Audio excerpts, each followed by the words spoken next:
আমাদের কবিগুরু রবীন্দ্রনাথ ঠাকুর যেখানে এসেছিলেন উনি প্রথম এই গোসাবা সুন্দরবন এরিয়ার মধ্যে দিয়ে।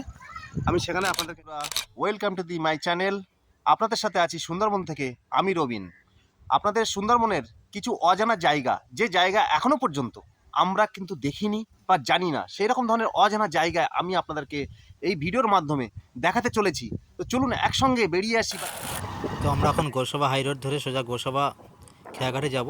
সেখান থেকে আমরা গোসাবা ওপারে গিয়ে আমরা বাকি সব কিছু দেখবো। এখন আমরা এখানে বাইকটা গ্যারেজ করে নিচ্ছি। বাইকটা গ্যারেজ করে আমি এখান থেকে যাব হচ্ছে গোসাবা খেয়াঘাটে এসে দেখছি প্রচুর লোক বসে আছে এবং খেয়াটা বেরিয়ে গেল সামনে, এবং নেক্সট খেয়ার জন্য আমাদের অপেক্ষা করতে হবে। এখানে আধা ঘন্টা পর পর একটা করে খেয়া আসে এবং আধা ঘন্টা ওয়েট করার পরে নেক্সট আমাদের খেয়া এসছে। খেয়াটা পার হয়ে আমরা চলে আসলাম। দেখুন উপরে একটা নতুন দ্বীপ দেখা যাচ্ছে, সুন্দর দ্বীপ। ওখান থেকে আমরা বেরিয়ে এসে আমরা যাচ্ছি দেখুন এই ছোটো রাস্তা দিয়ে, এটা ঢালাই রাস্তা গ্রামের ভিতরে। দেখুন এই সোনাঝুরি গাছগুলো কি সুন্দর লাগছে, সারি সারি রয়েছে।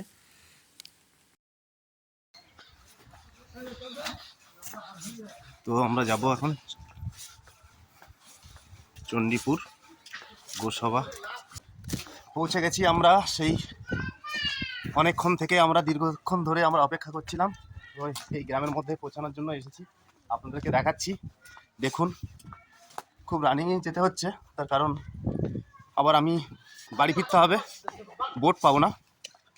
সুন্দর গ্রাম, এর মধ্যে যে আমরা অনেক কিছুই জানি না, কোথায় কত সুন্দর সুন্দর গ্রাম, সুন্দর সুন্দর ঘর, পরিবেশ নিয়ে আছে। এই জায়গার পরিবেশগুলো খুব সুন্দর, এখানকার মানুষগুলো খুব ভালো বা সাধারণ। এটা হচ্ছে আমরা এখন আছি চণ্ডীপুর গোসাবা। পরিবেশ, এই সুন্দর পরিবেশ এবং প্রত্যন্ত অঞ্চলের এলাকার মধ্যে ছোট্ট ছোট্ট বাচ্চাদের একটা সুন্দর প্রাইমারি স্কুল আছে, খুব সুন্দরভাবে দেখা যাচ্ছে। আমি এখন আছি এটা গোসাবাতে।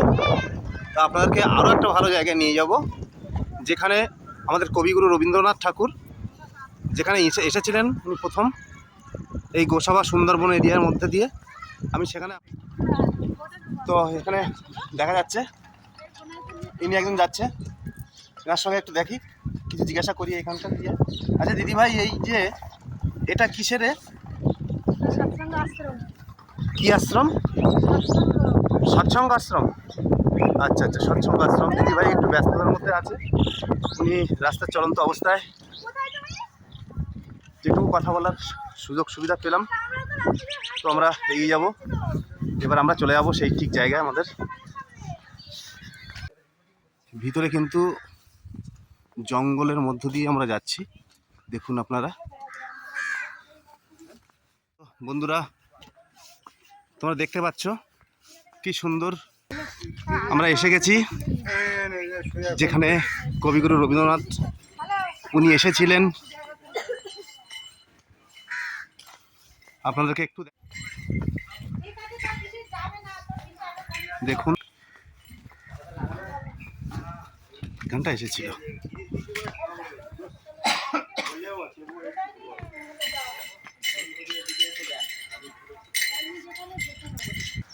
ওনার প্রতিচ্ছবি কিন্তু এখানে দেওয়া আছে, আমি বাইরে দিয়ে আপনাদেরকে দেখানোর চেষ্টা করছি।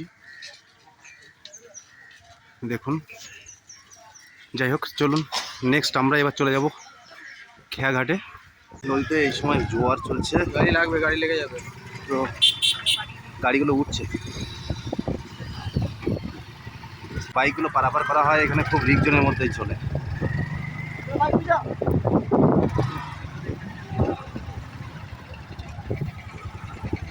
প্রতিদিন নেই করে না হোক 200 বাইক এখান থেকে পারাপার করা হয় নদীর মধ্যে, এই নৌকার মধ্যে দিয়ে।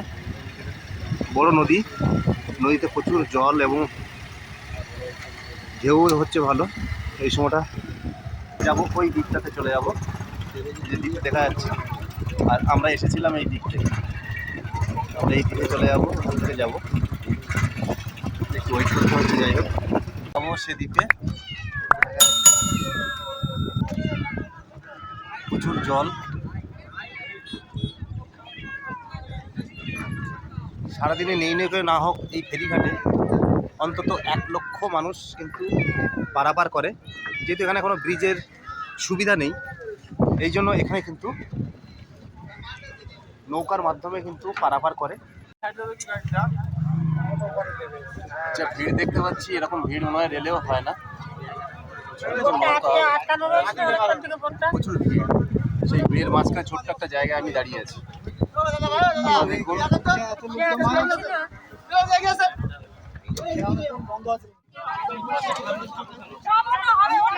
অবশেষে পৌঁছে গেলাম সেই ছোট দ্বীপ যেটা আপনাদের দেখাচ্ছিলাম, সেখানে আমি পৌঁছে গেছি।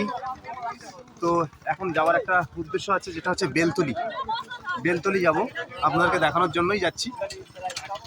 তো বেলতলি যাওয়ার জন্য আমাদের এখান থেকে টোটো ধরতে হবে। তো আমরা টোটোতে উঠবো, চলো।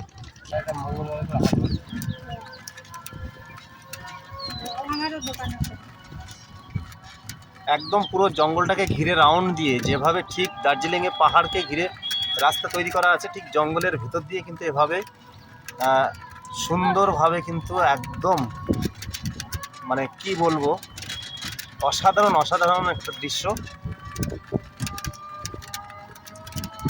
এটা কিন্তু জঙ্গল পুরো সুন্দরবন এরিয়া। এটা একটা দ্বীপ। আমরা যে 105টা বদ্বীপের মধ্যে আমরা একটা দ্বীপের মধ্যে কিন্তু আছি আপাতত। আপনাদেরকে দেখাচ্ছি সকলকে, আপনারা দেখুন।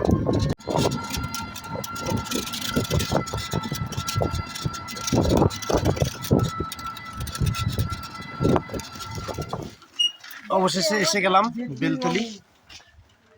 তো টোটো থেকে নামলাম, আপনাদেরকে দেখাচ্ছি।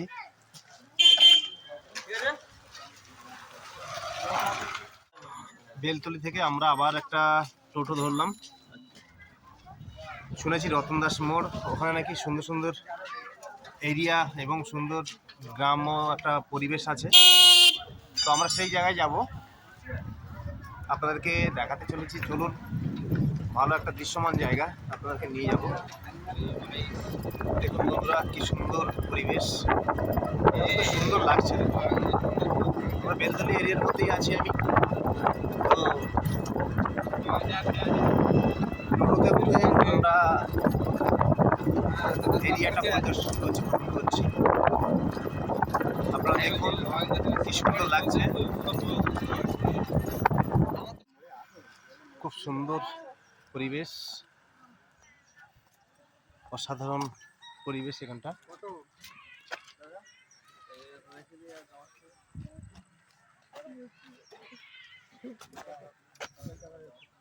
ভাই এই জায়গাটার নাম কি? নগেন দাসের মোড়? আচ্ছা আচ্ছা, এটা বেলতলি এরিয়াতে। খুব সুন্দর একটা পরিবেশের জায়গায় এসেছি। যাই হোক, মনে হচ্ছে একটা অভিযান সফর করেছি। খুবই ভালো লাগছে এরকম একটা পরিবেশে আসতে, ট্রেন খুবই সত্যি খুব ভালো লাগছে। আপনারা দেখুন, খুবই ভালো একটা জায়গা, একদম সুন্দরবনের মাঝ বরাবর ছোট্ট একটা দ্বীপ, যে দ্বীপের মধ্যে কিন্তু বহু মানুষ কিন্তু এখানে বসবাস করছে, সুন্দরভাবে জীবনযাপন করছে। তো আপাতত এই পর্যন্ত।